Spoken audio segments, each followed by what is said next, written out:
সালাম এবং স্বাগতম। আমি Raihan Chowdhury, higher study abroad গ্রুপের পক্ষ থেকে আমি আজ আমার রাইটিং টাস্ক 2 এর ক্লাসে আবারও সবাইকে স্বাগতম জানাচ্ছি। আজ রাইটিং টাস্ক 2 এর ক্লাসে আমি আপনাদেরকে দেখাবো আপনারা কিভাবে আর্গুমেন্টিভ এসে বলতে আমরা বুঝাই আর্গুমেন্টিভ এসেটার নামটা এসেছে আর্গুমেন্ট থেকে, আর আর্গুমেন্টটা এসেছে আসলে আর্গিউ থেকে। আর্গিউ মানে আমি সহজ ভাষায় বলি যে আমরা যখন তর্ক দেখি তখন দেখি যে দুই পক্ষ দুই দিকে থাকে, আর এই দুই পক্ষ যখন দুই দিকে থাকে কেউ বলে যে কোনো একটা জিনিস ভালো আর কেউ বলে কোনো একটা জিনিস খারাপ। সো এই যে দুইটা পক্ষ, তখন আমরা যে কোনো এক পক্ষে অথবা বিপক্ষে গেলাম।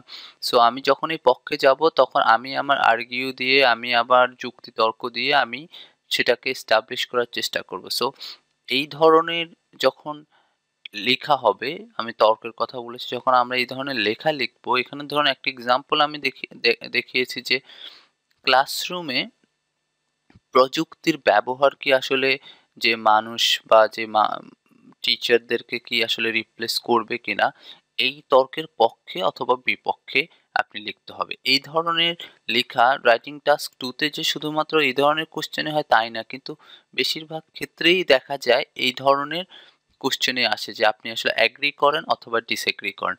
তো আজ লেকচারের শুরু করার আগে আমি বলে রাখছি আমরা আর্গুমেন্টিভ এসে আমরা কিভাবে লিখবো সেটা নিয়ে আমি আলোচনা করব। তবে শুরুর আগে একটা কথা আমি বলি, টাস্ক 2 লেখার জন্য অনেক ধরনের ধরন রয়েছে, অনেকভাবে আপনি লিখতে পারেন, লিখে ভালো স্কোর পেতে পারেন। অনেকেরই অনেক ধরনের মতামত থাকতে পারে, অনেক টিচারের অনেক ধরনের মতামত থাকতে পারে। সো আমি আমার মতামত অথবা আমার এক্সপিরিয়েন্স এবং আমি আপনাদের জন্য বাংলাদেশ, স্পেশালি বাংলাদেশ স্টুডেন্টদের জন্য কোন ধরনের ইফেক্টিভ জিনিসপত্র আমার কাছে যা ম্যাটেরিয়ালস যেটা মনে হয়েছে সেটাই আমি ব্যবহার করেছি। কিন্তু কারো যদি পার্সোনাল ওপিনিয়নে অন্য কিছু মনে হয় যে বা অন্যভাবে আপনি টাস্ক 2 লিখলে আপনার ভালো স্কোর পেয়েছেন অথবা পাবেন, সেই ক্ষেত্রে আপনারা তা ব্যবহার করতে পারেন। কারণ আপনারা দেখবেন ক্যামব্রিজের বইয়ের পেছনেও যে টাস্ক 2 গুলা লেখা থাকে তার উপরে লেখা থাকে যে এটা মাত্র এক ধরনের অ্যাপ্রোচ, কিন্তু অন্য যেকোনো অ্যাপ্রোচে লিখেও ভালো স্কোর পাওয়া যেতে পারে। টোটাল কথা, আপনি পরীক্ষায় যদি আপনার কাছে যা চাওয়া হয়েছে কোশ্চেনে সেটা যদি আপনি লিখতে পারেন, যেভাবেই লিখেন আপনি যদি লিখতে পারেন, এটার আসলে কোনো ধরনের সঠিক স্ট্রাকচার নেই যে এভাবেই লিখতে হবে। তো আমি এখানে একটা ইবুক সলভ করেছি। এই ইবুক সলভ বলতে বোঝাচ্ছি যে আমি একটা ইবুক থেকে আপনাদের কাজ দেখাবো। ইবুকটাকে আমি আমার লেকচারের ম্যাটেরিয়াল হিসেবে ব্যবহার করব। ইবুকটার উপর দিয়ে আমি যাব এবং ইবুকটা আমি পুরাটা বর্ণনা করব আর্গুমেন্টিভ এসে লেখার জন্য, এবং আমি এই বুকটাকে ডাউনলোডও করে দেবো যাতে আপনারা বাসায় প্র্যাকটিস করতে পারেন। সো এখানে হলো যে এই মিস্টার রায়ান এই বইটা লিখেছে। তো এখানে যেটা আমি দেখাবো সেটা হলো যে, কারণ আমার কাছে মনে হয়েছে যে টাস্ক 2 টা লেখার জন্য আসলে একটা স্ট্রাকচার যদি থাকে মাথার ভেতর আগে থেকে, তাহলে যদি ওইভাবে প্র্যাকটিস করা যায় তাহলে আমরা সহজেই ভালো করতে পারবো। আপনারা সরাসরি আমার এখান থেকে এই বই থেকে কোনো কিছু কপি করার দরকার নেই, কারণ যদি আপনারা কপি করেন এবং তা পরীক্ষায় বুঝতে পারে তাহলে আপনারা মার্কস কম পাবেন। বাট আমার কথা হলো একটা স্ট্রাকচার বা আগ থেকে একটা রূপরেখা পাওয়ার জন্য আমার মনে হয় আমার এই যে লেকচারটা আপনাদের কাজে লাগতে পারে। সো এই লেকচারে আমি যেটা করবো সেটা হলো যে আমি একটা কোশ্চেন, যে কোশ্চেনটা আপনারা দেখতে পাচ্ছেন যে technology is becoming increasingly prevalent in the world today, যেটা বলতে বোঝাচ্ছে যে টেকনোলজি আসলে আজ ওয়ার্ল্ডে সব জায়গায় টেকনোলজির ব্যবহার বাড়ছে। সো এর পরের লাইন আছে, given time technology will completely replace the teacher in the classroom. তারপরে আছে যে একটা সময় আসবে যখন প্রযুক্তি ক্লাসরুমের টিচারদেরকে রিপ্লেস করবে। টিচারদের জায়গায় প্রযুক্তি নির্ভর কোনো কোনো টিচার আসবে অথবা এমন কোনো টেকনোলজি ব্যবহার হবে ক্লাসে যাতে মানুষ টিচারের কোনো দরকার হবে না। সো এই ক্ষেত্রে do you agree or disagree with this statement? আপনি কি এইটার সঙ্গে অ্যাগ্রি করেন অথবা ডিসএগ্রি করেন? তো এই যে কোশ্চেনটা পড়ার পর আইএল টাস্ক 2 তে সবসময় কোশ্চেন পড়বেন। বিভিন্ন ধরনের কোশ্চেন হতে পারে, ডিসক্রিপটিভ, আর্গুমেন্টিভ, সো আমি আজ শুধু আর্গুমেন্টিভ নিয়ে আলোচনা করব। এর পরের ক্লাসগুলোতে আমি স্টেপ বাই স্টেপ আপনাদেরকে অন্যান্য কোশ্চেন নিয়ে বলবো। তবে বেশিরভাগ ক্ষেত্রেই কিন্তু আর্গুমেন্টিভ কোশ্চেন আসার চান্স 50-50। ঠিক আছে? সো আপনি যদি আর্গুমেন্টিভ লিখতে পারেন তো আশা করি আপনার মোটামুটি বেশিরভাগ পরীক্ষায় সাধারণত আর্গুমেন্টিভ আসে। সেই জন্য আমি আর্গুমেন্টিভ এসে কিভাবে লিখবেন সেটা নিয়ে আলোচনা করছি। তো যখনই আমরা এই ধরনের কোশ্চেন দেখবো, দেখুন আমরা যেটা করব যে একটা 250 শব্দের রচনা লিখব। এই 250 শব্দের রচনার জন্য আমি যেটা করব সেটা হলো যে আমি 4টা প্যারাতে একটা রচনা লিখব, বা এই বই অনুসারে 4টা প্যারাতে আমরা একটা রচনা লিখব। সো এখন 4টা প্যারাতে প্রথমে থাকবে আমাদের সূচনা বা ইন্ট্রোডাকশন, তারপরে আমাদের দুটো প্যারাগ্রাফ থাকবে, সেটাকে আমরা বলবো সাপোর্টিং প্যারাগ্রাফ। তারপরে সূচনা অথবা introduction plus 2 supportive paragraphs plus শেষে থাকবে আমাদের কনক্লুশন। এটা হবে আমাদের 250 শব্দের একটা এসে। তো এই 250 শব্দের এসে শুরু করার আগে আমরা প্রথমে শুরু করব যে আমরা কিভাবে ইন্ট্রোডাকশন লিখব। তো এখন আমি যেটা করব যে সেটা হলো যে আমরা বেশি না 15টি সেন্টেন্সে টাস্ক 2 শেষ করব। কেন মাত্র 15টি সেন্টেন্সে করব? আমি চাচ্ছি আপনি 15টি সেন্টেন্স আগে থেকে এমনভাবে লেখার জন্য প্রস্তুত থাকেন যেন 15টি বেস্ট সেন্টেন্স আপনি পরীক্ষায় লিখে আসতে পারেন। আমি চাই না আপনি 350 শব্দ লিখুন কিন্তু সেখানে অনেক ভুল থাকে, যাতে আপনার মার্কস কমে আসে। আপনি কম লিখুন, 250 শব্দই লিখুন, কিন্তু লেখাটা যেন পারফেক্ট এবং কোয়ালিটি খুব ভালো হয়, যাতে আপনি একটি ভালো স্কোর পান। সো আমি ইন্ট্রোডাকশনের জন্য 4টি লাইন লিখব এবং 4টি লাইনেরই 4টি কাজ থাকবে। সেই 4টি কাজ মিলে আসলে আমার টোটাল যে কাজটা হবে সেটা হলো যে আমি কি লিখতে যাচ্ছি, পরীক্ষক যেন আমার ইন্ট্রোডাকশনটা লিখেই বা ইন্ট্রোডাকশনটা পড়ে, আমি যখন ইন্ট্রোডাকশনটা লিখবো সেটা যেন পরীক্ষক জাস্ট ইন্ট্রোডাকশনটা পড়েই বুঝতে পারে যে আসলে আমি নেক্সট কি বলতে চাচ্ছি।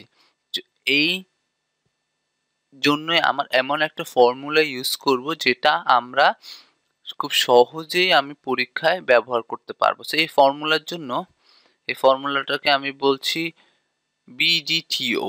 আমার ইন্ট্রোডাকশনের যে ফর্মুলা সেটার নাম আমার হলো BDTO। BDTOটা হলো প্রথম সেন্টেন্সটা বা প্রথম লাইনটাকে আমরা বলবো ব্যাকগ্রাউন্ড সেন্টেন্স, তারপর আমরা আলোচনা করব ডিটেলড ব্যাকগ্রাউন্ড সেন্টেন্স, তারপরটাকে আমি বলবো থিসিস এবং শেষটাকে বলবো আমরা আউটলাইন।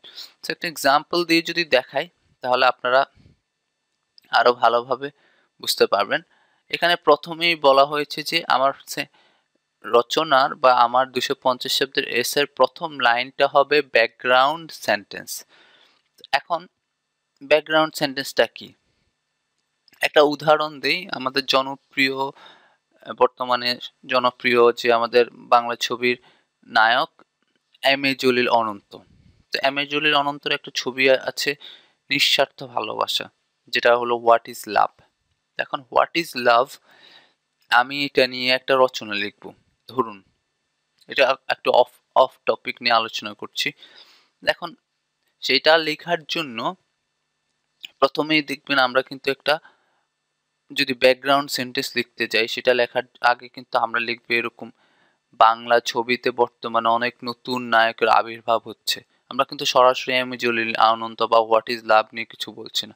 আমরা বলছি যে বাংলা সিনেমাতে বর্তমানে অনেক নতুন নায়কের আবির্ভাব হয়েছে।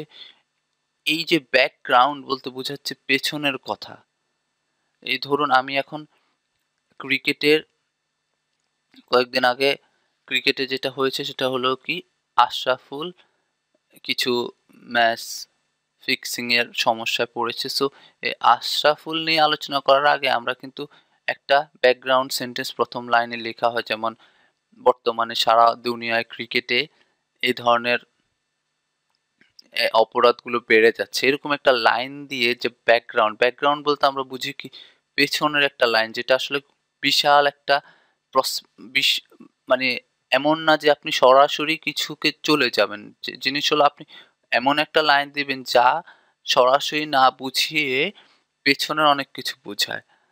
যেমন আমি এখানে যদি এক্সাম্পল দিই তাহলে আপনারা আরো সহজে বুঝবেন, যাতে আমি আপনাদের কাছে জটিল না হয়।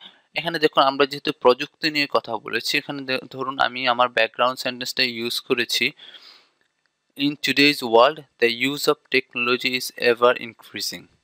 আমি কিন্তু আমাদের কোশ্চেনটাতেই আছে যে বর্তমানে প্রযুক্তি বেড়ে যাচ্ছে, তুমি কি মনে করো প্রযুক্তি ক্লাস টিচারকে সরিয়ে ফেলবে? তো সেক্ষেত্রে আমি এমন একটা লাইন বলেছি যেটা আসলে সরাসরি আমার কোশ্চেনের সঙ্গে বা আমার কোনো ওপিনিয়ন, আমি কোন দিকে যাচ্ছি, আমি কি পক্ষে না বিপক্ষে সেটা বোঝানোর দরকার নেই। আমি শুধু বললাম যে আসলে বর্তমান কালে প্রযুক্তি বেড়ে যাচ্ছে। তো আবারও যদি আমি অনন্ত জলিল সাহেবের উদাহরণে যাই তাহলে বলব কি, যে আমাকে বলা হলো যে নিঃস্বার্থ ভালোবাসা ছবিটা ভালো না খারাপ সেটা আমি না বুঝিয়ে কিন্তু আমি প্রথম লাইনটায় দিলাম, বাংলা সিনেমায় বর্তমানে অনেক নায়ক আসছে। এখানে কিন্তু আমি বলছি না নিঃস্বার্থ ভালোবাসার ছবি ভালো না খারাপ, আমি কিন্তু একটা ব্যাকগ্রাউন্ডে একটা সেন্টেন্স বলছি। সো আমি আসলে চেষ্টা যা করেছি সেটা হলো যে ব্যাকগ্রাউন্ড সেন্টেন্সটা কি সেটা বোঝানো। ব্যাকগ্রাউন্ড সেন্টেন্সটা হলো এমন কোনো একটা জেনারেল লাইন বা জেনারেল সেন্টেন্স যেটা সরাসরি আমি কি বলবো সেটা বুঝায় না, সেটা জাস্ট আমাকে একটা আইডিয়া দেয় বা ওই বিষয় সম্পর্কে একটা লাইন, সেটাকে আমরা বলবো ব্যাকগ্রাউন্ড সেন্টেন্স। সো এক্ষেত্রে আমরা দেখিয়েছি যে just in today's world the use of technology is ever increasing. So background sentence থেকে আমরা পরের লাইনে চলে যাব যে ডিটেইলড ব্যাকগ্রাউন্ড সেন্টেন্স। এখন এতক্ষণ বলেছি ব্যাকগ্রাউন্ড সেন্টেন্স, এখন আমরা চলে আসবো ডিটেইল। এখন কিন্তু আমি এম এ জলিল অনন্তের কথা বলার আগে আমি বলেছিলাম যে বাংলা ছবিতে অনেক নতুন নায়কের আবির্ভাব আসছে।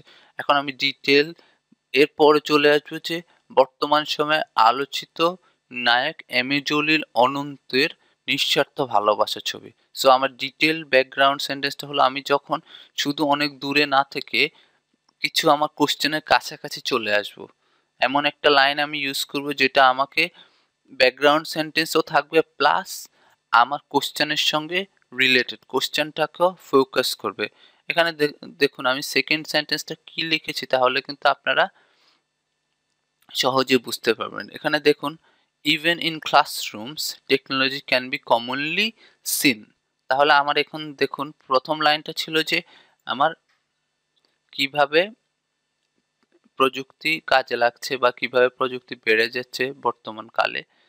দ্বিতীয় লাইনটা হলো যে ক্লাসরুমে কিভাবে প্রযুক্তি চলে এসেছে। এখন কিন্তু আমার কোশ্চেনের সঙ্গে অনেক ক্লোজ চলে এসেছে আমার লাইনটা।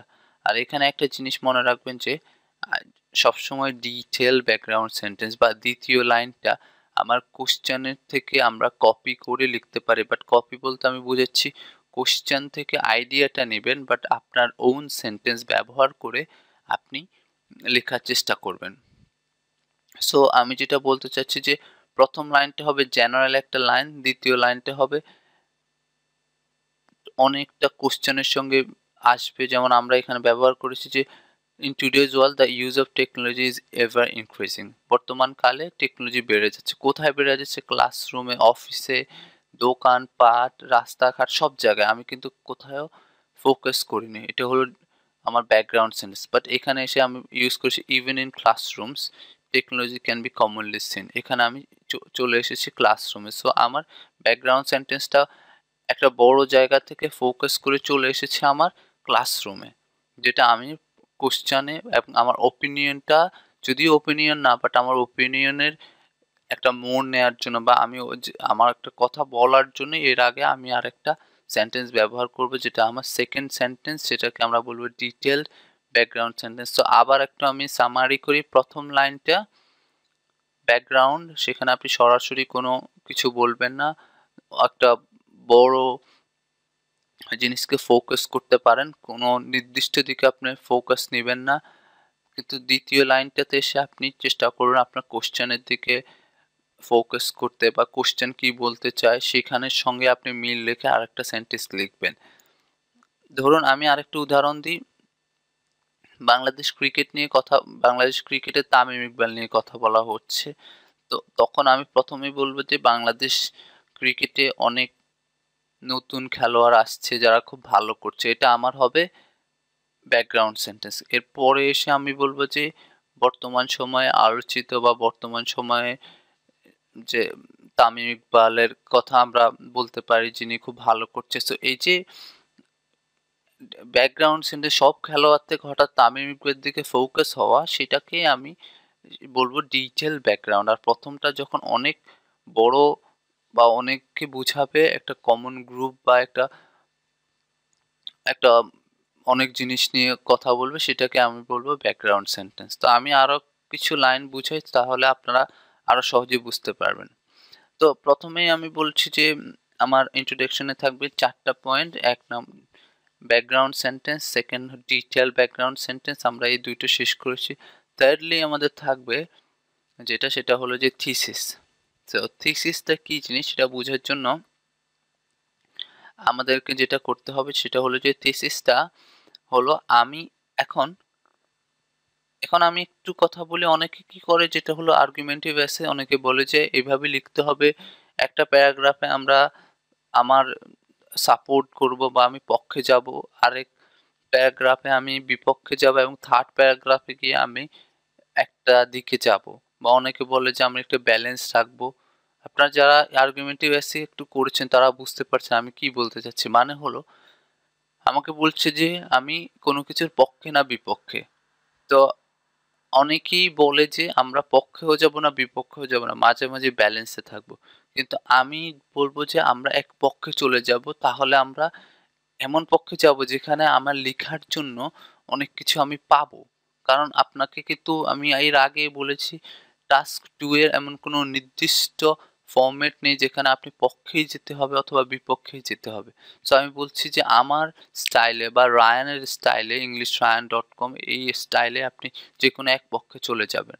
সো থিসিসটা হলো কি, কেন আমি এই কথা বলেছি, থিসিসটা হলো আপনি কোন পক্ষে যাবেন সেটা আপনি সরাসরি একটা লাইনে বলে দেবেন, সেটাকে আমরা বলবো থিসিস।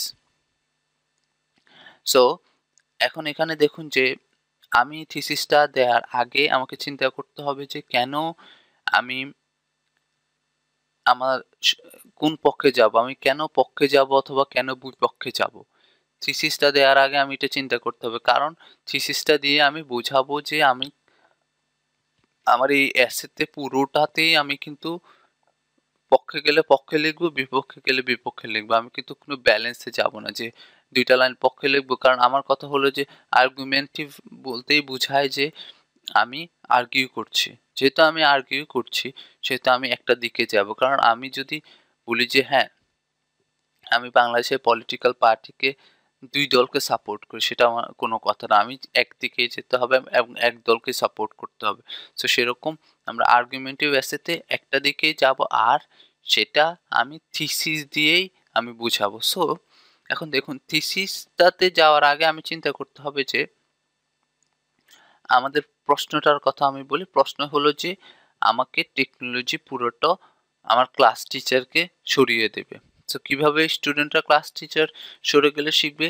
কম্পিউটারের মাধ্যমে, কম্পিউটার বা রোবটের মাধ্যমে। সো আপনি কি মনে করেন যে ক্লাসরুমে এটা সম্ভব? আমার মনে হয় এটা সম্ভব না। সো আমরা এখানে করবো যে এটা সম্ভব না। কেন সম্ভব না?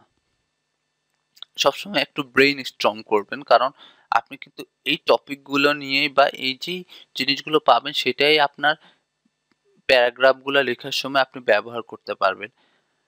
এখন আসুন যদি আমি চিন্তা করি যে আমার ক্লাসরুমে কেন প্রযুক্তি ব্যবহার করলে আমার কি সমস্যা হবে। প্রযুক্তি যদি ব্যবহার করি আমার ক্লাসরুমে যে স্টুডেন্টদেরকে শুধু পড়ানো নয়, স্টুডেন্টদেরকে একটা মোটিভেশন করানো, স্টুডেন্টদেরকে ডিসিপ্লিন দেয়া, স্টুডেন্টদেরকে অনেক কিছু বুঝানো, যে বা স্টুডেন্টদেরকে যেটা হলো যে অনেক সময় স্টুডেন্টরা বোর ফিল করে, সেক্ষেত্রে টিচার দেখা যায় অফ টপিকে অনেক কিছু আলোচনা করে, গল্প করে, ব্রেক দেয়। সেই জিনিসগুলো আসলে আপনার হবে না যদি আমরা কম্পিউটার ইউজ করি, কারণ সে সহজেই মানুষের ইন্টেলিজেন্স বা মানুষের মন সে বুঝতে পারবে না। তো সেক্ষেত্রে আমার মনে হয় আমরা প্রযুক্তি ব্যবহার করে সরাসরি ক্লাসরুমের বা ক্লাসরুমে যে টিচার সেটাকে আমরা সরাতে পারবো না। সো আমার থিসিসটা এই এত কিছু বলার কারণ এগুলো আসলে আমাদের এই যে এখানে হোয়াই নট এ যে পয়েন্টগুলো সেটা আমি আমার মাথায় লিখবো অথবা আমি কোথাও জায়গায় রাফ করব যে আসলে কি কেন আমার টিচার বা কেন আমার এই প্রযুক্তি টিচারকে কোন পক্ষে আমি যাব সেটা নিয়ে আমার কয়েকটা পয়েন্ট আমি দাঁড় করাবো। সো এই ৪ টা পয়েন্ট আমি দাঁড় করালাম যে ডিসিপ্লিন থাকবে না স্টুডেন্টদের। এখানে আমার বলা হবে যে একটা ইন্ডিভিজুয়াল নিড যেমন টিচার ইন্ডিভিজুয়ালি সবার সম্পর্কে বোঝার চেষ্টা করে, সবার সম্পর্কে জানে, সেই ক্ষেত্রে কম্পিউটার কিন্তু একটা গ্রুপের জন্য কাজ করবে বা কম্পিউটার জেনারেল ক্লাসে সবার জন্যই বলে যাবে। কম্পিউটার কিন্তু একজনকে বলবে না যে হ্যাঁ এই তুমি থামো, আরেকজনকে বলবে না যে এটা করো। সো যে ইন্ডিভিজুয়াল নিড সেটা কিন্তু কম্পিউটার কখনো বুঝবে না। থার্ড পয়েন্ট হলো যে আমার ক্লাসরুমে যে অথরিটি বা ক্লাসরুমে যে একটা শাসন ভাব সেটা কিন্তু কখনোই প্রযুক্তি নিতে পারবে না। আর ৪ নাম্বার হলো যে এটা হয়ে যাবে একটু বোরিং ক্লাসরুম, বিকজ স্টুডেন্টরা যাবে একটা বাজতে থাকবে টেপ অথবা রেকর্ডের কিছু, যেটাকে স্পেশালি বাচ্চাদের জন্য যেটা আসলেই মজার কিছু হবে না। সো এই পয়েন্টগুলো বিবেচনা করে আমাদের মনে হলো যে আমরা আসলে বিপক্ষে যাব। তো আমি বিপক্ষে যাওয়ার বা পক্ষে যাওয়ার আগে আপনি কিছু পয়েন্ট আপনার মাথায় দাঁড় করাবেন। এইগুলা দাঁড় করার জন্য আপনি কোশ্চেন পাওয়ার পরেই আপনি চিন্তা করবেন যে আমার থিসিস কি হতে পারে এবং থিসিস কেন আমি পক্ষে যাওয়া বা বিপক্ষে যাওয়া, এই জন্য ব্রেনস্টর্ম করে আপনি কয়েকটা পয়েন্ট দাঁড় করাবেন। এটা যে কোনো রচনা লেখার জন্যই। তো আপনার যেটা হবে সেটা হলো থিসিসে আপনি ডিসএগ্রি করছেন। তো থিসিসের লাইনটা কেমন হবে? এর আগে আমি যেটা বলেছি এগুলো কিন্তু থিসিসের লাইন হবে না। আমার এই পর্যন্ত ২ টা লাইন লিখেছি। প্রথম লাইনটা আমরা হয়েছে যে টেকনোলজি সারা ওয়ার্ল্ডে বেড়ে যাচ্ছে, এটা হলো আমার ব্যাকগ্রাউন্ড সেন্টেন্স। তবে ডিটেইলড হলো ক্লাসরুমে বেড়ে যাচ্ছে, যেটা আমার কোশ্চেনের সঙ্গে আমার এসের কোশ্চেনের সঙ্গে অনেকটা জড়িত। আর থার্ডটা হলো এটা হলো থিসিস সেন্টেন্স, এই লাইনটা ইট ইজ ডিসএগ্রিড। এটা তাহলে ডিসএগ্রি করা যায় বা আমি এর বিপক্ষে। আমি that technology will completely replace the teacher in the classroom. যে আমি যে কথাটা বলা হয়েছে এখানে যে টিচার ক্লাসরুমে থেকে সরে যাবে এবং টেকনোলজি আসবে, আমার থিসিস সেন্টেন্সটা বলছে যে আমি এটার বিপক্ষে। সো থিসিস সেন্টেন্সটা হলো সেই সেন্টেন্স যে সেন্টেন্সে আপনি আপনার মত দেবেন, আপনার নিজস্ব মত দেবেন। সেক্ষেত্রে আপনি ব্যবহার করবেন it is disregard that technology will completely replace the teacher in the classroom. তারপরে গিয়ে ৪ নম্বর সেন্টেন্সটাকে আমরা বলবো যে আউটলাইন সেন্টেন্স। কেন আউটলাইন সেন্টেন্সটা এখন কি জিনিস?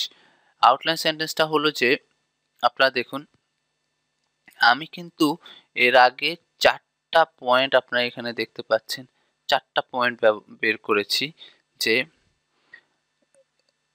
স্টুডেন্টরা মিসবিহেভ করবে, স্টুডেন্টদের রোবোটিক টিচার অথবা কম্পিউটার যদি হয় তাহলে ইন্ডিভিজুয়াল নিড বুঝবে না। সো এই ৪টা পয়েন্ট থেকে আমি যেহেতু আমি এর আগের লাইনটা বলেছি ইট ইজ ডিসএগ্রিড, আমার থিসিস সেন্টেন্সটা হলো যে আমি ডিসএগ্রি করেছি, আর আউটলাইন সেন্টেন্সটা হলো যে কেন আমি ডিসএগ্রি করেছি সেটা আমি লিখব। এখন দেখুন, এবং যেই আউটলাইন সেন্টেন্সটাতে আমি যেই কারণগুলো বলবো সেই কারণগুলো নিয়েই আমি কিন্তু আমার নেক্সট প্যারাগ্রাফগুলোতে আলোচনা করব। দেখুন এখানে লাইনটা এইভাবে আমি ব্যবহার করেছি, analysing both the inability of a technology driven teacher to discipline students in a classroom. তো প্রথম লাইনটা বলা হয়েছে আমি অ্যানালাইজ করে বের করেছি যে টেকনোলজি চালিত শিক্ষকের স্টুডেন্টদের ডিসিপ্লিন বা স্টুডেন্টদের শৃঙ্খলা, ক্লাসরুমে শৃঙ্খলা রাখতে পারবে না এবং তারা এবং যার ফলে কি হবে স্টুডেন্টদের যে লার্নিং প্রসেস সেটা আসলে বুঝতে পারবে না আমাদের রোবোটিক টিচার। সো এই যে লাইনটা, এই লাইনটাতে যেটা হবে যে সেটা হলো যে এই লাইনটাই আসলে আমার পরের যে প্যারাগ্রাফগুলো সেটার ফাউন্ডেশন হিসেবে কাজ করবে। আমার এখানে দেখুন আমি ২ টা পয়েন্ট তুলে এনেছি। Inability of a technology driven teacher to discipline student. স্টুডেন্টদেরকে ডিসিপ্লিন রাখা এবং স্টুডেন্টসের লার্নিং প্রসেসটাকে রোবোটিক টিচার ভালোভাবে বুঝতে পারবে না। এই ২ টা পয়েন্টকে আমি তুলে নিয়েছি। আমি কিন্তু আমার ওই ৪ টা পয়েন্ট থেকে আমি যেকোনো ২ টা পয়েন্ট আপনি মনে রাখবেন ৪ টা পয়েন্ট বা ৫ টা পয়েন্ট আপনি যেইটাই বের করেন, যেটার জন্য আপনি আপনার থিসিস আপনি পক্ষে যাওয়ার জন্য হ্যাঁ, আমি এই পলিটিক্যাল পার্টির পক্ষে যেতে চাই কারণ এরা আমাদেরকে ব্রিজ করে দিয়েছে, এরা আমাদের এডুকেশন দিয়েছে। সো এরকম ৪ টা পয়েন্ট বা ৫ টা পয়েন্ট তো আপনার মাথায় থাকে। সো এই ৫ টা পয়েন্ট থেকে আপনি বেস্ট ২ টা পয়েন্ট নিয়ে আলোচনা করবেন। যে বেস্ট ২ টা পয়েন্ট কোন ২ টা পয়েন্ট নিয়ে আপনি পরে আলোচনা করবেন সেটাকে আপনি এভাবে লিখবেন যে analysing analysing both the inability of a technology driven. So কোনগুলো নিয়ে আপনি আলোচনা করবেন বা কি কেন আপনি একটা পক্ষ নিয়েছেন সেটার জন্যই আপনি আপনি আপনার থিসিস সেন্টেন্সটাকে আপনি বলেছেন ইট ইজ ডিসঅ্যাগ্রিড। সো আমি সহজে বুঝাচ্ছি আমরা ধরুন আমি আবার একটু বাংলা সিনেমার অনন্ত জলিল দিয়ে উদাহরণ দিই তাহলে আপনারা সহজেই বুঝতে পারবেন। আমি বলছি যে বাংলা ছবিতে আমার একটা কোশ্চেন আসলো, রচনা কোশ্চেন হঠাৎ করে আমি জলিল অনন্ত নিয়ে একটা আইএলটিএস এ কোশ্চেন আসলো যে নিঃস্বার্থ ভালোবাসা ছবি কি ভালো না খারাপ তোমার মতামত কি? আমি এখন আসলাম যে বাংলা বাংলা সিনেমাতে বর্তমানে অনেক নতুন নতুন ছবি হচ্ছে, এটা হলো আমার ব্যাকগ্রাউন্ড সেন্টেন্স। তারপর ডিটেল ব্যাকগ্রাউন্ড সেন্টেন্স আসবে এম এ জলিল অনন্ত এই সারা জাগিয়েছে কিছু নতুন ছবি বানিয়ে, এটা হলো আমার ডিটেল। তারপর থার্ড হলো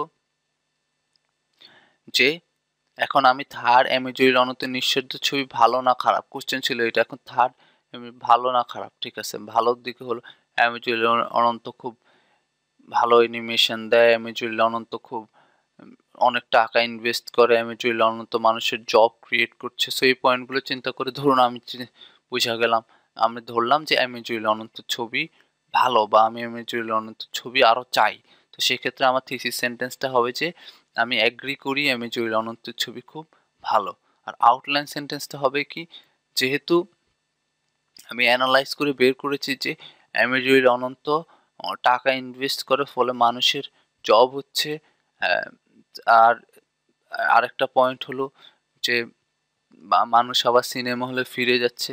তো এই ২ টা পয়েন্ট নিয়ে আমি আমার পুরো প্যারাগ্রাফে পুরো রচনাতে পরের প্যারাগ্রাফগুলোতে আমি এগুলো নিয়ে আলোচনা করব। সো আমি ২ টো পয়েন্ট তুলে ধরলাম। একটা পয়েন্ট হলো মানুষ সিনেমা হলে ফিরে যাচ্ছে, আর একটা হলো মানুষের জব ক্রিয়েট হচ্ছে। সো এই ২টা এনালাইজ করে আমি খুঁজে পেলাম যে এম এ জলিল অনন্তের ছবি খুব ভালো। সো এটা হয়ে গেল আমার ইন্ট্রোডাকশন। সো এখানে আমি যেমন ৪ টা পয়েন্ট বুঝিয়েছি, আপনার যেকোনো আর্গুমেন্টিভ রচনার জন্য এভাবে ৪ টা পয়েন্ট তুলে ধরার চেষ্টা করবেন। এখানে দেখুন সো আমার হয়ে গেছে দেখুন প্রথম line in today's world the use of technology is ever increasing, এই লাইনটা হলো ব্যাকগ্রাউন্ড সেন্টেন্স, এখানে সরাসরি আমরা কিছু বুঝাই নিই। তারপর আসছে যে even in classrooms technology can be commonly seen, তারপরে আসছে যে দেখুন যে ক্লাসরুমও কিন্তু সহজে আমরা দেখতে পারি কেমন ভাবে টেকনোলজি ব্যবহার হচ্ছে। সো তারপরের লাইন আমার ইট ইজ ডিসঅ্যাগ্রিড, এটা হলো আমার thesis sentence. Technology will completely replace the teacher in the classroom, এটাকে আমরা বলবো যে থিসিস। তারপর আউটলাইন সেন্টেন্স হলো analysing both the inability of technology. আমি কেন থিসিসে বলেছি যে আমি ডিসঅ্যাগ্রি করব, কারণ আমি অ্যানালাইজ করে দেখেছি যে আমার টিচার আমার টেকনোলজি ড্রিভেন টিচার হলে আমার কি কি অসুবিধা হতে পারে। সো আপনি সবসময় মনে রাখবেন আপনি পক্ষে যেতে পারেন বা বিপক্ষে যেতে পারেন, বাট যেই দিকে যান যেন আপনার দিকে যুক্তি দেওয়ার মতো অনেক ধরনের তথ্য আপনার মাথায় থাকে বা লেখার মতো ভালো ইনফরমেশন আপনার কাছে থাকে, সেই ক্ষেত্রেই আপনি কিন্তু পক্ষে যাবেন অথবা সো আমার হয়ে গেল এখানে ইন্ট্রোডাকশন। ইন্ট্রোডাকশন হয়ে যাওয়ার পর আমি এখন শেষ ইন্ট্রোডাকশন শেষ করার পর আমি এখন যাব যেখানে যাব, যে এখানে দেখুন একটা লাইন আপনারা পড়ে দেখেন, যে কেউ আপনার ইন্ট্রোডাকশন প্যারাগ্রাফটার দিকে তাকাবে সে কিন্তু আপনার পুরো রচনা সম্পর্কে ধারণা পাবে। ইন্ট্রোডাকশন প্যারাগ্রাফ আমার থিসিস, সো থিসিস যে সে আমি কি কোন দিকে যাচ্ছি সেটা বললাম। আর সবসময় মনে রাখবেন কখনো পার্সোনাল প্রোনাউন আই বা মি এই ধরনের চেষ্টা করবেন এই ধরনের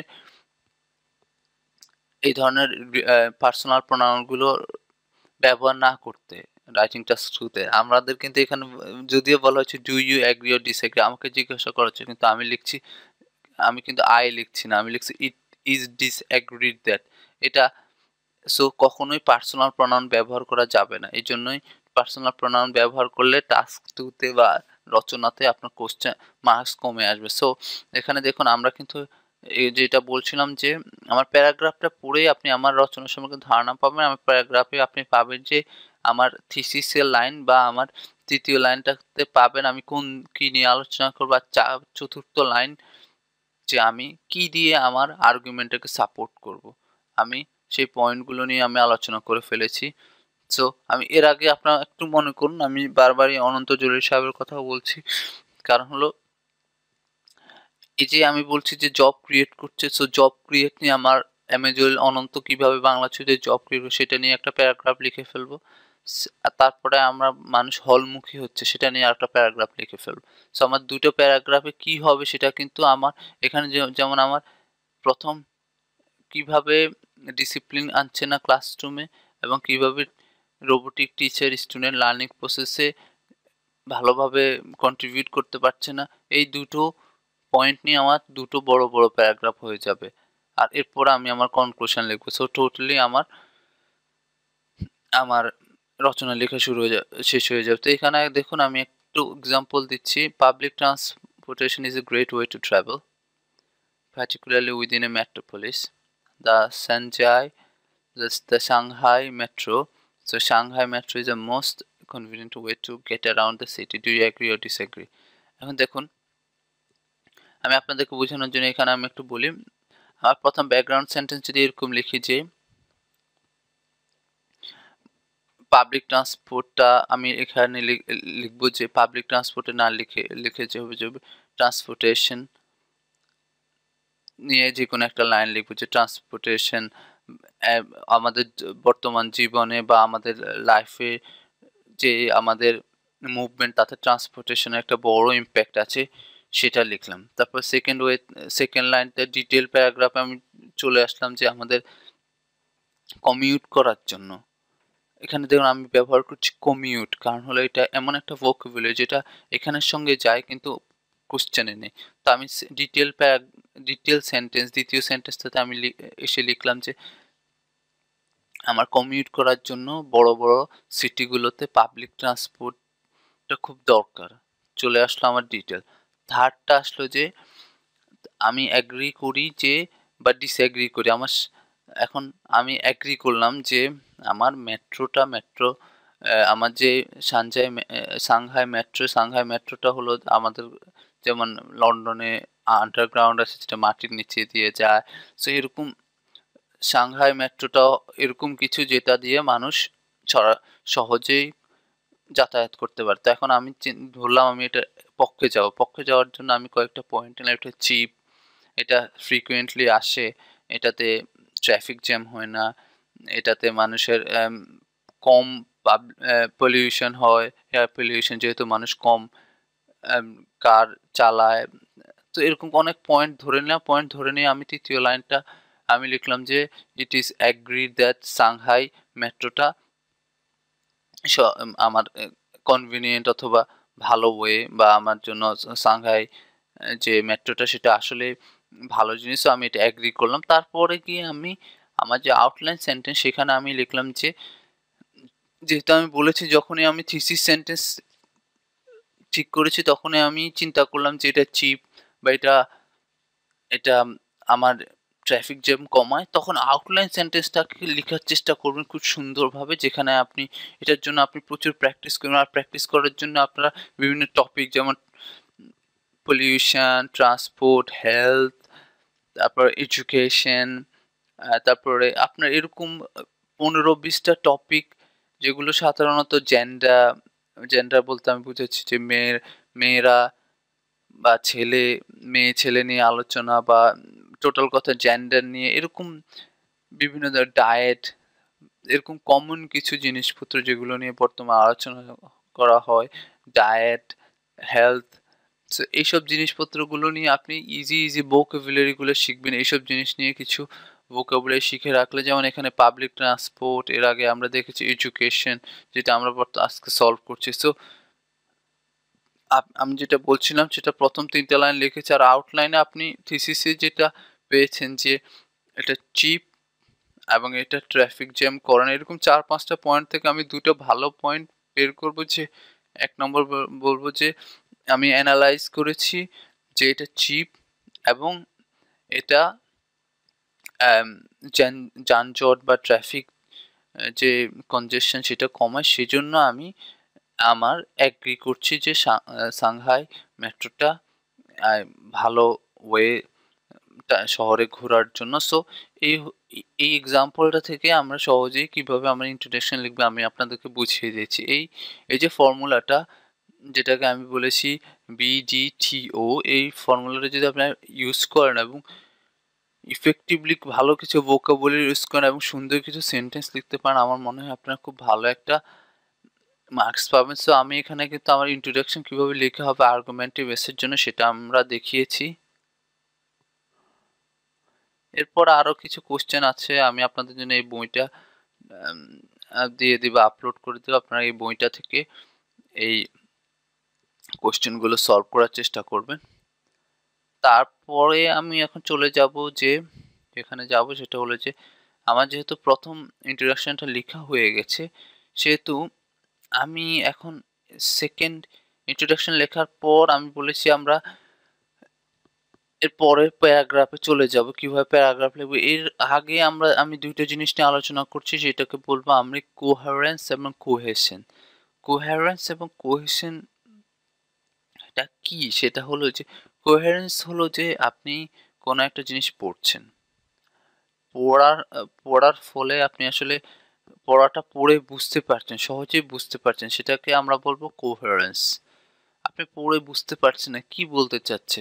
আগের লাইন পরে চলে এসেছে বা কোনো লেখায় কোনো ধরনের সাজানো গুছানো লেখা না, সেটাকে কিন্তু কেউই পড়তে পছন্দ করে না। আপনি এমনভাবে লিখবেন যেটা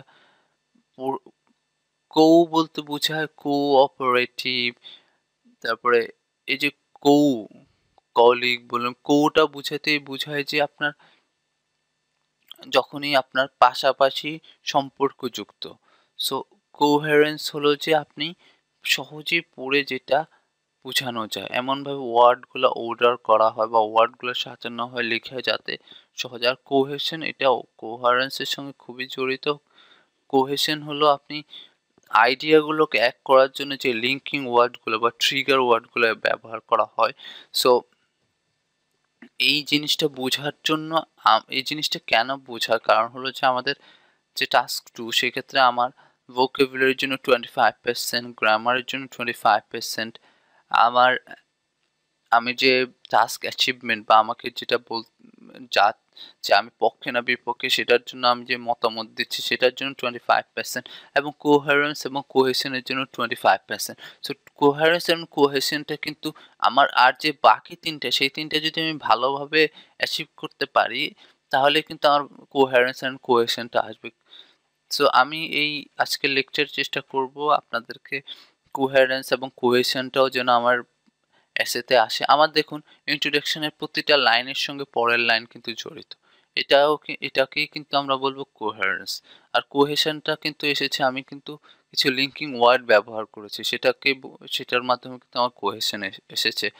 যেমন আমি প্রথম লাইনটা ব্যবহার করেছি টেকনোলজির একটা ব্যাকগ্রাউন্ডের কথা বলে, তারপরের লাইনটা আমার এসেছে আরেকটু আমি কিন্তু ডিটেইল একটা ফোকাস করেছি। তারপরের লাইনটা কিন্তু এসেছে আমি একটা কথা বলেছি যে হ্যাঁ, প্রথম লাইনটা বলেছি হ্যাঁ টেকনোলজি নিয়ে কথা, দ্বিতীয় লাইনটা বলেছি হ্যাঁ ক্লাসরুমে টেকনোলজি চলে এসেছে, তৃতীয় লাইনটা আমি বলেছি যে হ্যাঁ আমি মনে করি যে ক্লাসরুমে টেকনোলজি আসলেও সেটা রিপ্লেস করতে পারবে না। তারপর লাইনটা আমি কেন রিপ্লেস সো প্রতিটা সেন্টেন্স কিন্তু এমন অর্ডারে সাজানো যাতে আমার সেন্টেন্সগুলোর একটা সুন্দর অর্ডার মেইনটেইন হয়েছে। এটাই কিন্তু আমার কোহেরেন্স। আর কোহেশন হলো যে আমি এই সেন্টেন্সগুলো ব্যবহার করার জন্য কিছু লিঙ্কিং ওয়ার্ড ব্যবহার করছি যেটা আমি আপনাদেরকে দেখাবো। এখানে দেখুন, এখানে আমি আপনাদের জন্য কিছু কিভাবে আপনারা কোহেশন করতে পারবেন। আপনার সিমিলারিটি বোঝানো বা কন্ট্রাস্ট বোঝানোর জন্য, সিরিজ বোঝানোর জন্য এভিডেন্স, রেজাল্ট, কনক্লুশন। আমরা যেমন কোথাও ধরুন আমার বোঝানো দরকার যে কনক্লুশন না লিখে আমি ফাইনালি লিখতে পারি, দিস শোজ লিখতে পারি, দিস, দেয়ারফর, এরকমভাবে আমরা ব্যবহার করতে পারি। এগুলো দিয়ে আমরা কোহেশন বা আমার লিঙ্কিং ওয়ার্ডগুলো, এই লিঙ্কিং ওয়ার্ডগুলো খুবই ইম্পর্টেন্ট। আপনি এগুলো সবসময় মাথায় রাখবেন এবং সবসময় চেষ্টা করবেন ডিফারেন্ট লিঙ্কিং ওয়ার্ড ব্যবহার করতে, বাট এটার ওভার ইউজ করবেন না। এখানে দেখুন আমার কি লিঙ্কিং ওয়ার্ড আমি ব্যবহার করছি ইভেন ইন, তারপর দিস, দুটো লিঙ্কিং ওয়ার্ড আমি ইন্ট্রোডাকশনে ব্যবহার করেছি। আপনারা লিঙ্কিং ওয়ার্ড বলতেই কিন্তু আমি দেখছি যে একটা ধরনের প্রবণতা আছে আমাদের বাংলাদেশ স্টুডেন্টদের জন্য, আমরা মোরওভার, হাউএভার এগুলোই মনে করি linking word, but this, thus, therefore এইসব ধরনের এগুলোও কিন্তু লিঙ্কিং ওয়ার্ড এবং এগুলোও কিন্তু same effective as like however এবং মোরওভারের মতো। সো এখানে দেখুন ইভেন ইন, সেটা আমি যখন অলসো, আমি ইভেন ইনটা এমনভাবে ব্যবহার করেছি সেটা হলো যে এটা একটা ফ্রেজ যেটা, যেহেতু আমি এর আগের লাইনে ব্যাকগ্রাউন্ড সেন্টেন্সটাতে বুঝাতে চেয়েছি বড় একটা, যে আসলে টেকনোলজি সব জায়গায় বেড়ে যাচ্ছে।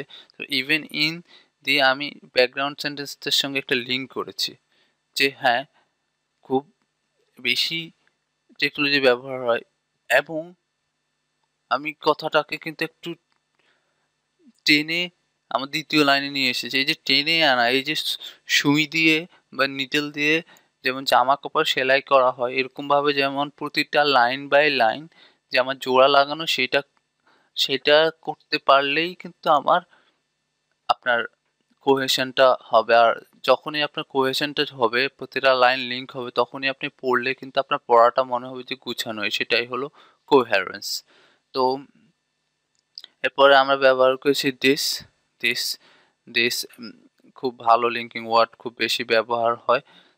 এখানে দেখুন দিস দ্বারা, কেন দিসটা কিভাবে লিঙ্কিং ওয়ার্ড, এখানে দেখুন ব্যবহার হয়েছে যে it is disregard the technology will completely. আমি তৃতীয় লাইনটা ব্যবহার করছি যে আমার থিসিস সেন্টেন্স, কিন্তু শেষ লাইনটাতে আমি এসেছি অ্যানালাইজিং বোথ দ্য ইনএবিলিটি। আমি অ্যানালাইজ করে যেটা পাবো উইল শো দিস, কি শো করবে আমার থিসিসটাকে শো করবে। সো এই দিসটা দিয়ে আমি আমার আগের লাইনটাকে বুঝিয়েছি।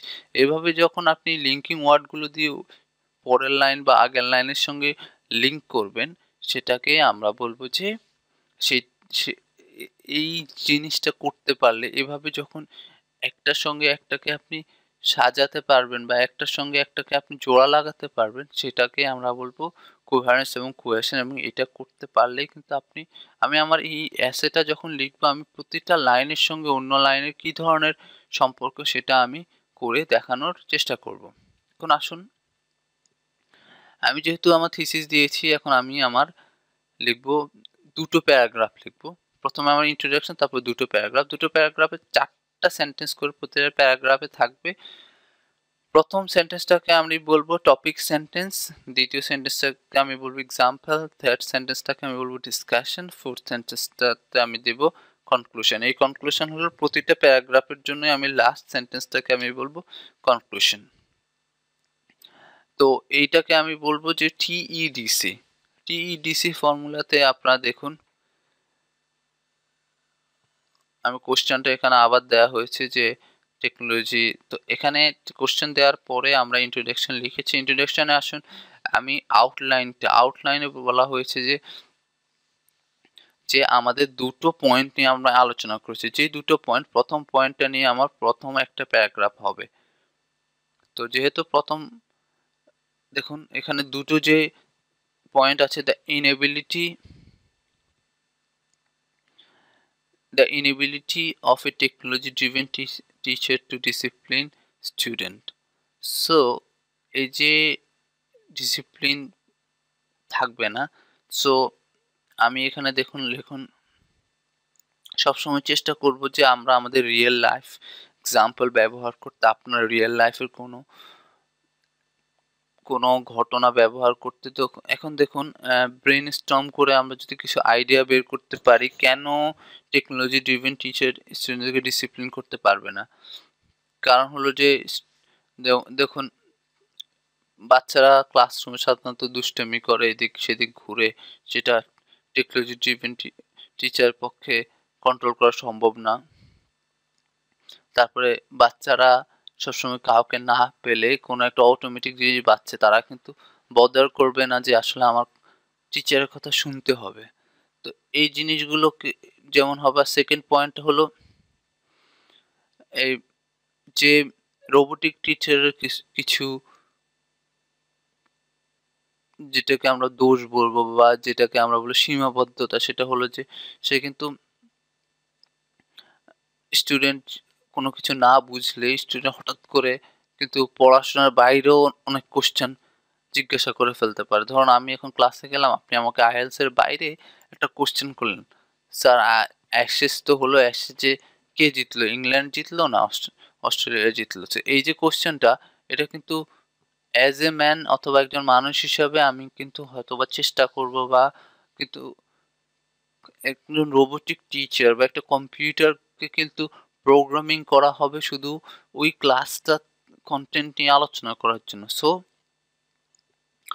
এই যে সীমাবদ্ধতা, সেই সীমাবদ্ধতা আরও হতে পারে, যেমন মোটিভেশন করতে পারবে না। সো এই পয়েন্টগুলো নিয়ে আলোচনা করার কারণ হলো আমি এখান থেকে যে পয়েন্টগুলো আসবে সেখান থেকে আমি যেটা করব যে আমি এখানে যদি লিখি তাহলে আপনারা বুঝবেন যে এখানে দেখুন প্রথম লাইনটা আমি আপনাদেরকে একটু গুছিয়ে বলি। আমার প্যারাগ্রাফের প্রথম লাইনটা হলো বলবো আমরা টপিক সেন্টেন্স। তো টপিক সেন্টেন্সটা হবে firstly.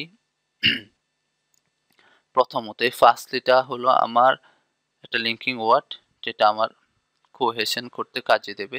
A teacher powered by artificial intelligence. এই আর্টিফিশিয়াল ইন্টেলিজেন্স এটা হলো যে টেকনোলজির সঙ্গে সম্পর্কযুক্ত একটা vocabulary, would have little to no control over its students.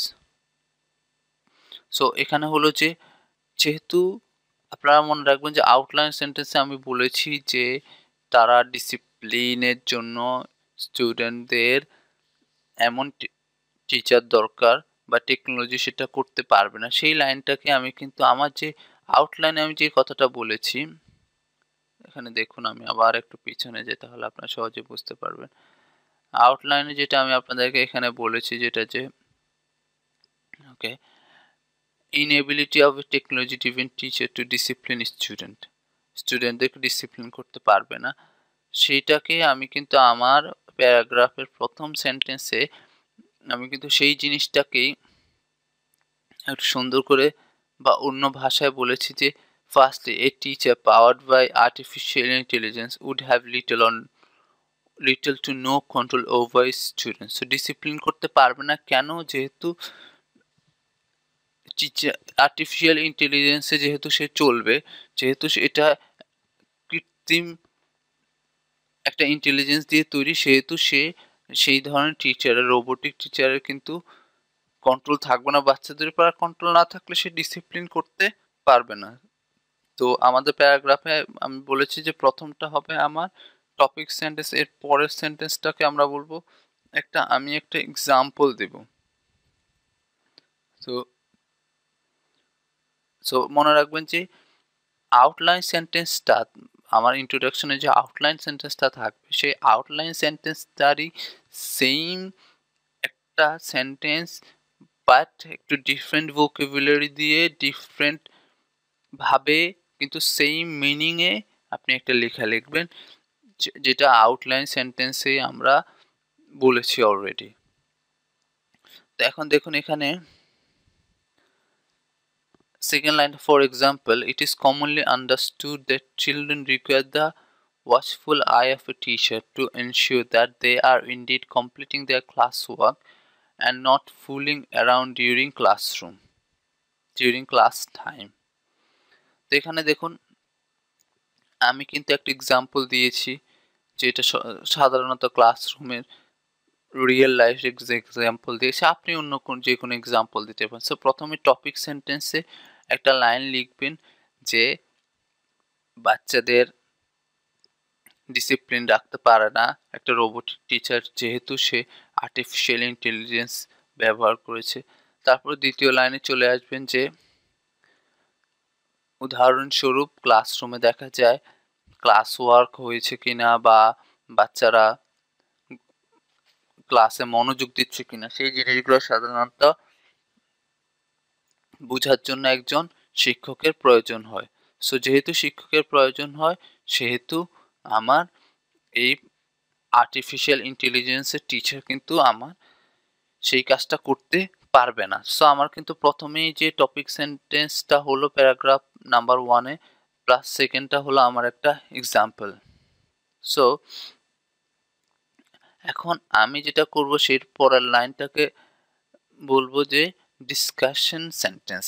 So তৃতীয় লাইনটাকে আমরা বলবো ডিসকাশন সেন্টেন্স। দেখুন আমি কিন্তু এমনভাবে আমার মতের পক্ষে যাচ্ছি বা আমার মতটাকে সাপোর্ট দিচ্ছি। আমি প্যারাগ্রাফ 1-এর প্রথম লাইন বলেছি যে রোবোটিক টিচার কি করতে পারবে না, কেন ডিসিপ্লিন, তারপরে এক্সাম্পল দিচ্ছি। তারপর থার্ড লাইনে এসে আমি কিন্তু বলছি যে ডিসকাশন সেন্টেন্সটা হলো যে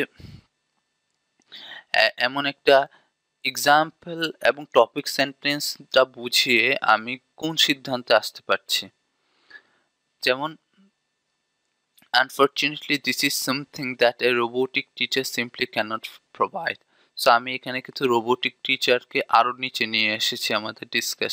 প্রথম একটা লাইনে টপিক সেন্টেন্স ব্যবহার করেছি, দ্বিতীয় লাইনে একটা এক্সাম্পল দিয়েছি, তৃতীয় লাইনে এসে আমি বুঝালাম যে হ্যাঁ, এখন যেহেতু আমি একটা টপিক সেন্টেন্স দিলাম এবং সেটা প্রমাণ করার জন্য একটা উদাহরণও দিলাম, সেটা আমি তৃতীয় লাইনে এসে আমার মতটাকে আরও শক্ত করতে পারি, আমার যুক্তিটাকে আরও শক্ত করতে পারি যে এই কাজটা রোবোটিক টিচার দ্বারা সম্ভবই না। সো আমি যেটা বলেছি সে আমার মতটাই বড়। সো এইটাকে আমরা বলবো ডিসকাশন সেন্টেন্স। আমার 3টা লাইন হয়ে গেলে এখন 4 নাম্বার লাইনে আমি যেটা নিয়ে আলোচনা করবো সেটাকে আমরা বলবো কনক্লুশন সেন্টেন্স। এখানে দেখুন ব্যবহার করছি দাস হলো দেয়ারফর অথবা অ্যাজ এ রেজাল্ট, এটার একটা সিনোনিমস দাস ফলে। This makes it clear why technology will never completely replace the teacher in the classroom.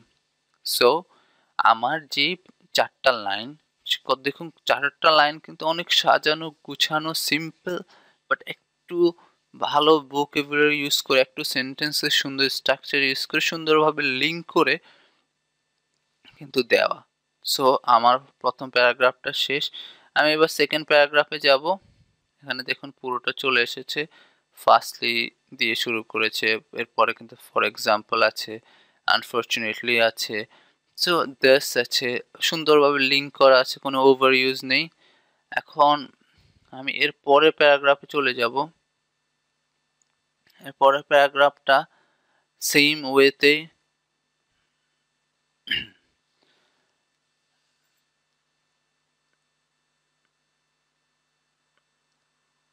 এই প্যারাগ্রাফটাতে আমি যদি চলে যাই তাহলে আপনারা দেখতে পারবেন যে secondly a robotic teacher would disrupt a student's learning process and in effect slow a student's ability to absorb information from lessons.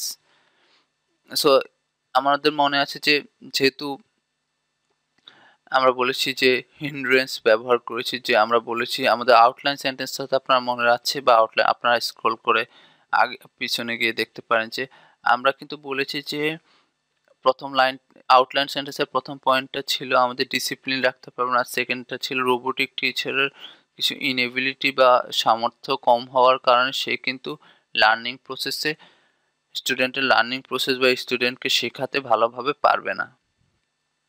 তো এই লাইনটাকে আমরা বলেছি যে robotic teacher would disrupt students learning process and in effect slow a students ability to absorb information from lessons. আমরা এই লাইনটা বলেছি outline sentence যেটা বলেছি সেটাকে আমি আবার সুন্দর করে আমার সুন্দর ভাষায় এখানে মূল কারুকাজটা হলো আপনার আউটলাইন সেন্টেন্সটা থাকবে একটু ছোট, সেটাকে আপনি একটু বড় করে আপনার প্যারাগ্রাফের টপিক সেন্টেন্সটা লিখবেন কিছু ডিফারেন্ট ভোকাবুলারি ইউজ করে। তারপর আমি এক্সাম্পল দিয়েছি, ফর এক্সাম্পল লিখিনি আমি এখানে ব্যবহার করেছি for instance kids require motivation to be tough taught effectively. বাচ্চারা কি চায়? মোটিভেশন চায়। তাহলে আমি এখানে এরপর এসে such is a quality human teachers such is a quality human teacher possess but technologically driven instructors do not. তো এখানে একটা দেখুন আমি একটা টুইস্ট করছি প্রতিবারই।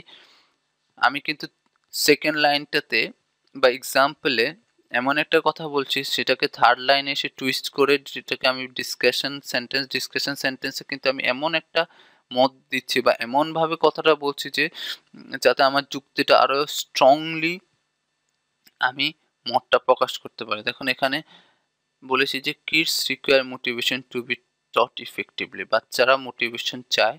প্রথম লাইনে আমি বলেছি যে রোবোটিক টিচারের সামর্থ্য কম বাচ্চাদেরকে লেসন দেওয়ার বা বাচ্চাদেরকে শেখানোর। উদাহরণস্বরূপ বলছি যে বাচ্চারা একটা মোটিভেশন চায় ভালোভাবে শেখার জন্য। তৃতীয় লাইনে বলেছি যে এই সার্চ কোয়ালিটি কিন্তু হিউম্যানই থাকে, আর্টিফিশিয়াল ইন্টেলিজেন্স থাকে না। ফোর্থে এসেছে আমি এখন চলে এসেছি ফ্রম দিস আমি একটা কনক্লুশন সেন্টেন্সের দিকে চলে যাচ্ছি। It becomes quite evident that robotic instructors will never take the place of real teachers in a classroom. তাহলে আমার কিন্তু সেকেন্ড প্যারাগ্রাফটা হয়ে গেল, থার্ড প্যারাগ্রাফটা হয়ে গেল। এখন দেখুন আমি আবার টোটালি আমার পুরোটাকে জোড়া লাগালাম। আমার এই হলো ইন্ট্রোডাকশন, তারপর ফার্স্ট প্যারাগ্রাফ, তারপর সেকেন্ড প্যারাগ্রাফ যেটাকে আমি ফার্স্টলি সেকেন্ডলি ব্যবহার করেছি। আমার কিন্তু এখন আমার লেখা দায়িত্ব হলো কনক্লুশন। এখন আমি এখানে আবার কিন্তু দেখিয়েছি আপনাদেরকে কোথায় কোথায় আপনারা কোহেশন হয়েছে। দেখুন লাল করা যেগুলো for example this, for instance, such, এগুলো হলো আমার কোহেশন বা লিঙ্কিং ওয়ার্ড। এখন আমি চলে যাচ্ছি আমার প্যারাগ্রাফ আমি আমার কিভাবে কনক্লুশনটা লিখবো সেদিকে আমি চলে যাচ্ছি। সো আমি এই বুকটা আপনাদের জন্য ডাউনলোড করে দেবো, কারণ এখানে আরও অনেক কিছু আছে যেটা আপনারা পড়তে পারবেন, আপনারা প্র্যাকটিস করতে পারবেন যাতে আপনারা টোটালি বুঝতে পারেন। আমি যাতে আপনারা এই বইটা সহজে বুঝতে পারেন সেজন্য আমি লেকচার দিয়ে দিচ্ছি, আর এরপরে আপনারা পড়ে এবং আমার এই লেকচারটাকে আপনারা কাজে লাগিয়ে আপনারা বুঝতে পারবেন। তো আমি এখন কনক্লুশনটাতে আমি অবশ্যই যেহেতু আমি অলরেডি আমার দুটো সাপোর্টিভ প্যারাগ্রাফ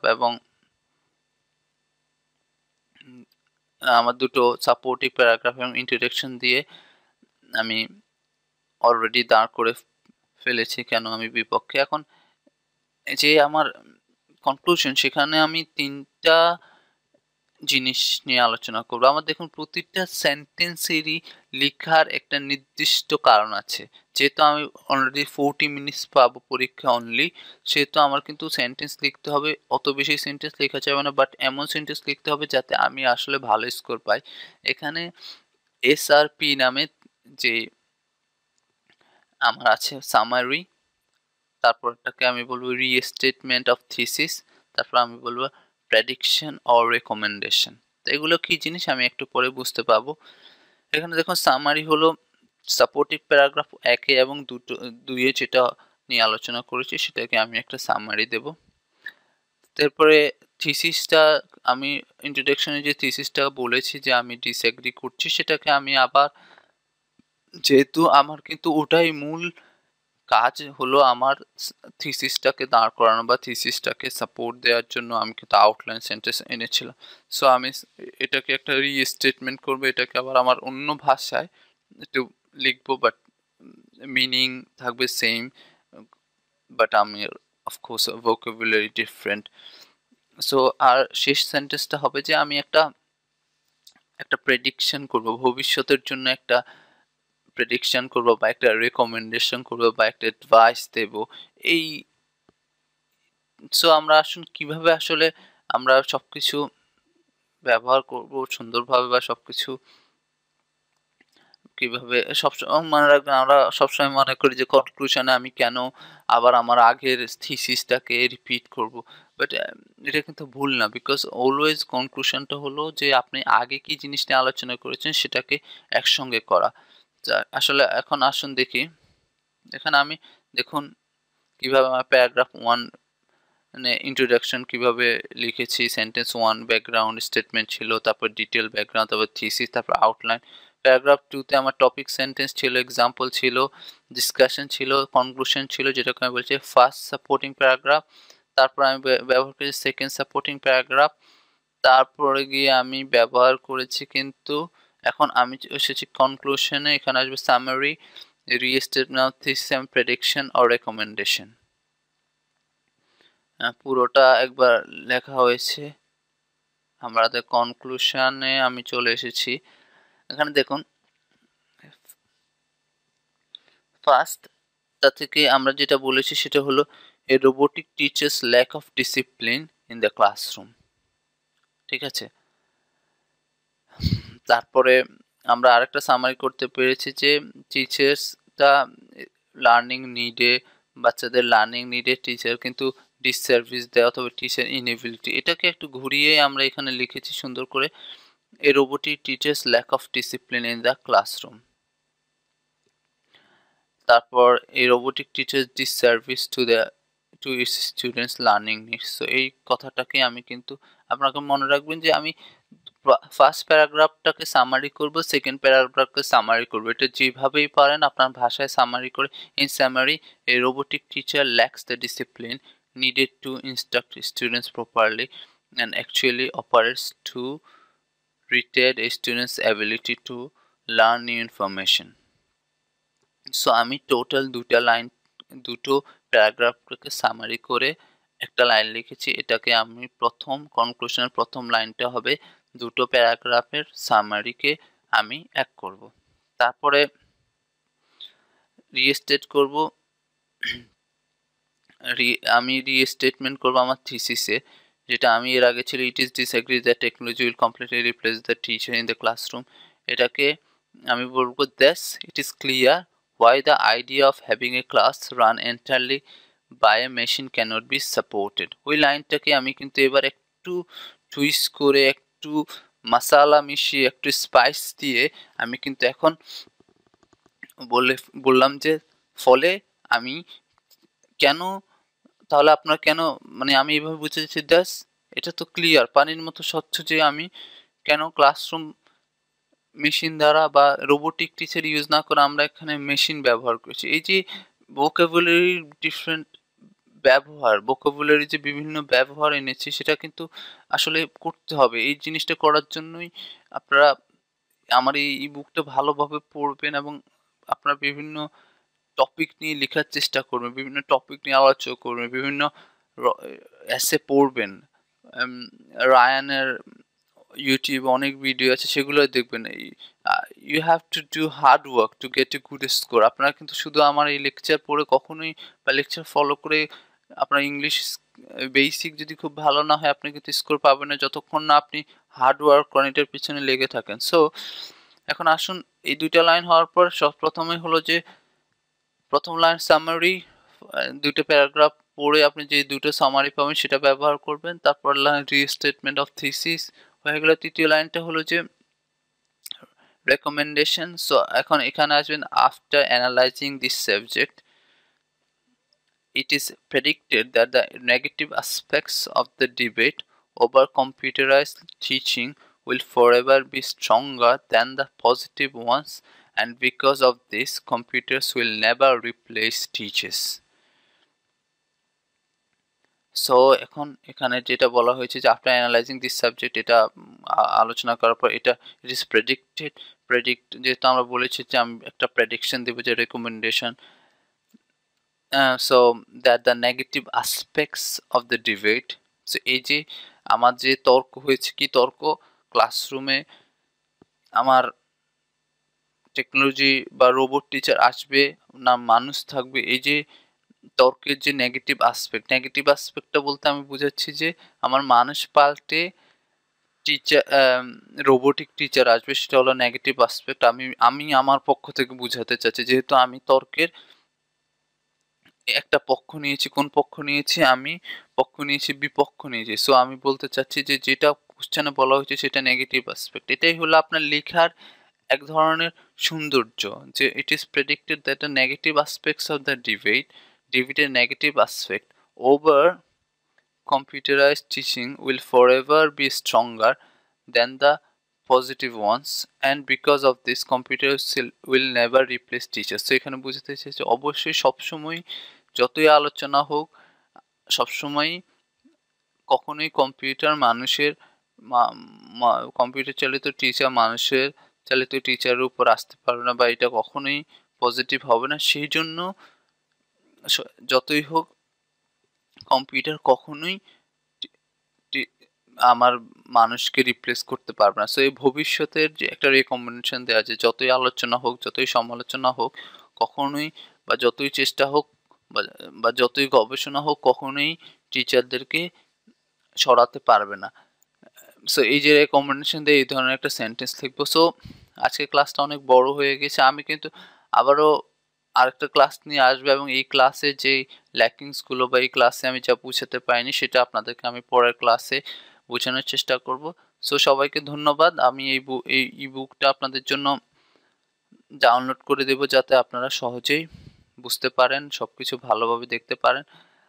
এখন শেষের দিকে একটা মিনিটে আমি আপনাদেরকে দেখাতে চাবো যে আমি আসলে প্রতিটা লাইন বাই লাইন কিভাবে আমি আপনাদেরকে কোহেরেন্স এবং কোহেশনটা দেখিয়েছি, সেটা দেখলে আশা করি আপনারা একটু ভালো ফিল করবেন।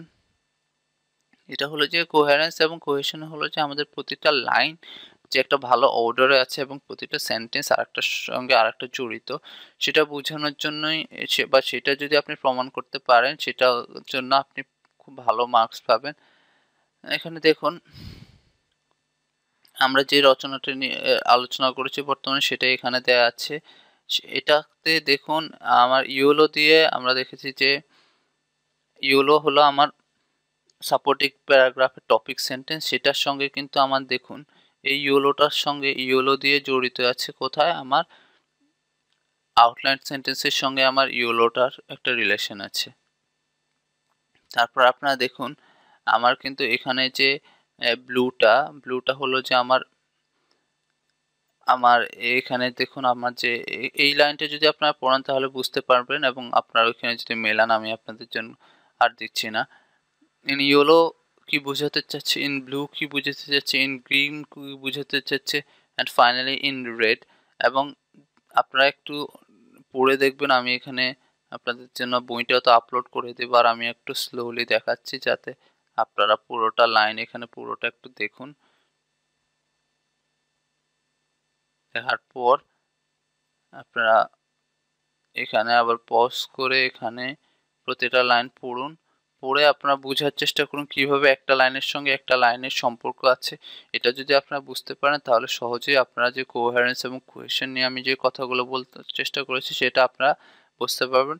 সো ধন্যবাদ সবাইকে। আশা করি খুব তাড়াতাড়ি আমার পরের ক্লাস নিয়ে আসবো, এবং যারা পরীক্ষার জন্য প্রস্তুতি নিচ্ছেন তারা যদি কোনো সমস্যায় পড়ুন, আমার ফেসবুকে আপনারা আমার সঙ্গে যোগাযোগ করতে পারেন, আমাকে ইমেল করতে পারেন rayhanbph@yahoo.com এ। সো সবাইকে আজকে আমার ক্লাস দেখার জন্য অশেষ ধন্যবাদ।